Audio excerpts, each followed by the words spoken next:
Let's turn our attention now to the types of sources that you might want to include in an information ecosystem so that it manifests these sorts of properties: accuracy, fecundity, scope. We're going to want to have reliable news sources, and really reliable news sources that have a reputation for integrity.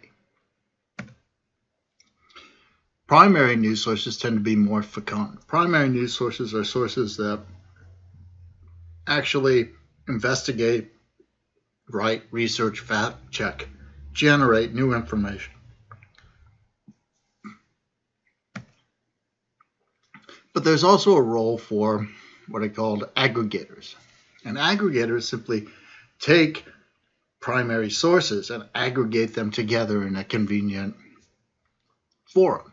So something like Yahoo News or Google News. AP has an aggregating service. I even noticed a little aggregating window on Wikipedia recently. And aggregators have their strengths. Their strengths are that they provide you with potentially multiple different sources for information on a particular event. They don't, however, tend to generate much information themselves.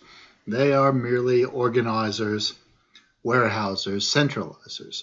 Primary news sources are the news sources that generate the novel information, that do the hard work of fact-checking and consulting sources and following leads and so on.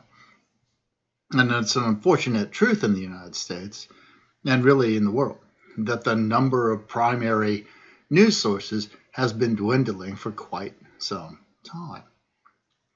A lot of what you read in your newspaper actually gets generated by other newspapers, or more importantly, by the AP, the Associated Press, which is a large organization that in effect acts as the international and local reporting service for your average newspaper, radio station, and so on. So they rely on this economy of scale because they can sell their news reports to all these different news magazines. They can afford to send people to Jakarta, for example. Now, the number of organizations like the AP has actually dwindled as well in the U.S. There used to be United Press International as well, but they're largely not in the picture much anymore. There are some international ones like Reuters. But for the most part, a lot of what we get was sourced, at least to some extent, by the AP. Now, there's nothing wrong with that in and of itself, but it does create this sort of mono news culture.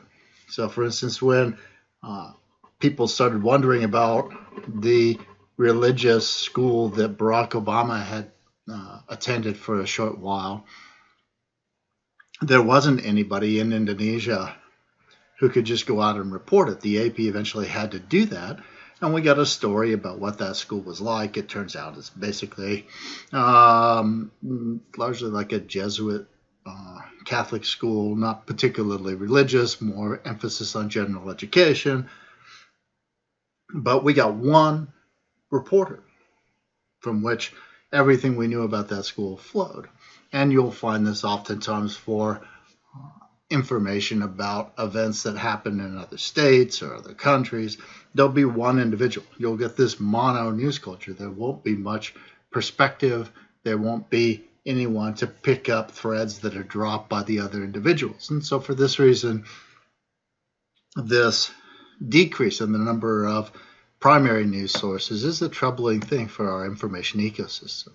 And it also makes it important that you have fact-checking and debunking sites available to you as well. So some fact-checking sites like PolitiFact are specialized in terms of the sorts of things that they focus on. Other fact-checking sites like Snopes are general fact-checking sites.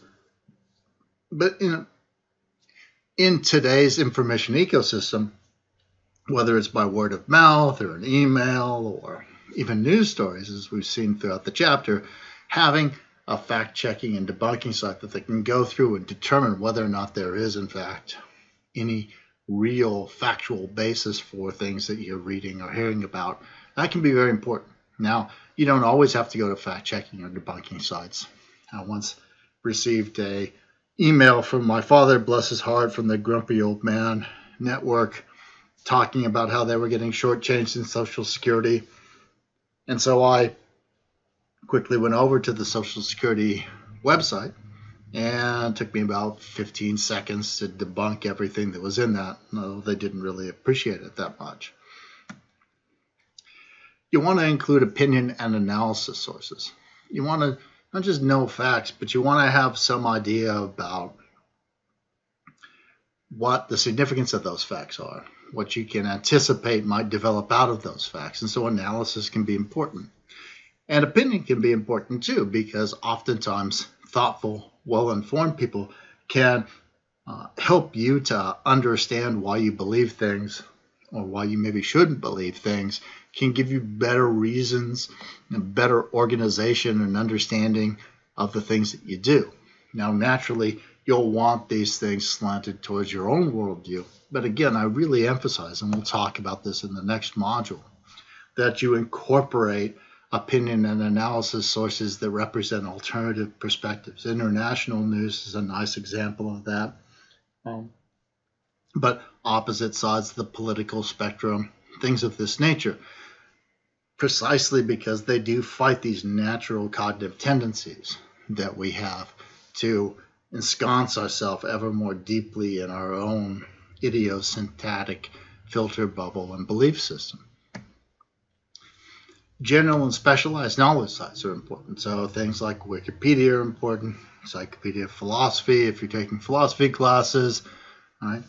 But there are a lot of also government websites that provide a tremendous amount of information. So the Bureau of Labor Statistics, all sorts of information about unemployment. The Census Bureau website. The FBI Crime Statistics website. There's the Internet Archive, which archives old internet pages. And there's Google's Public Data Trove, which includes a tremendous amount of information there. And these general and specialized knowledge bases can be particularly useful when you want to research a particular kind of thing and you don't have a particular source already available to you in your information ecosystem.